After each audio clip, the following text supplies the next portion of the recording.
Welcome to my channel. अस्सलाम वालेकुम my YouTube family. उम्मीद करती हूँ आप सब खैरियत से होंगे और रब ताला की बारगाह में रहमतें नेमतें समेट रहे होंगे। आज हम बनाएंगे घंटों का पुलाव मिनटों में, और वो भी बहुत ही आसान और सिंपल रेसिपी के साथ। रेसिपी पसंद आए लाइक कर दीजिए, कुकिंग विद सहारा आमिर को सब्सक्राइब भी कर दीजिए। तो चलिए रेसिपी करते हैं स्टार्ट। सबसे पहले मैंने एक प्रेशर कुकर ले लिया और उसमें 3 कप ऑयल शामिल कर दिए, और गोश्त में अच्छे से धो के मैंने इसको वो भी शामिल कर दिया था। और इसी के साथ मीडियम साइज़ की 4 मैंने प्याज बारीक कट की थी वो ले ली, और कोई भुनाई नहीं करूँगी, सब साथ साथ डालती रहूँगी। टमाटर मैंने मीडियम साइज़ के 5 ले लिए थे, वो भी शामिल कर दिए।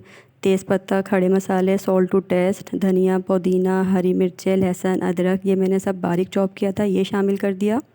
देखिए, और इसमें हाफ़ लीटर पानी शामिल कर दूँगी, कोई भुनाई नहीं करूँगी। और इसको कवर कर देंगे हम प्रेशर कुकर को 5 से 10 मिनट के लिए, ताकि गोश्त हमारा जो है बिरयानी का अच्छे से गल जाए। यहाँ मेरे पास है शान पुलाव बिरयानी मिक्स मसाला।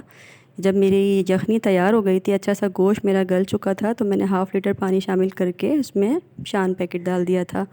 और इसी के साथ मैंने चावल को अच्छे से वॉश करके ड्रेन कर लिए थे, वो ऐड कर दिया, और कुछ हरा मसाला। ये देखिए दम पर लग चुके हैं माशाल्लाह, बहुत ही लजीज, बहुत ही आला, एक एक दाना इसका खिला हुआ है। तो उम्मीद करती हूँ आपको आज की रेसिपी बहुत पसंद आए तो फीडबैक ज़रूर दीजिएगा और इस रेसिपी को ज़रूर ट्राई कीजिएगा।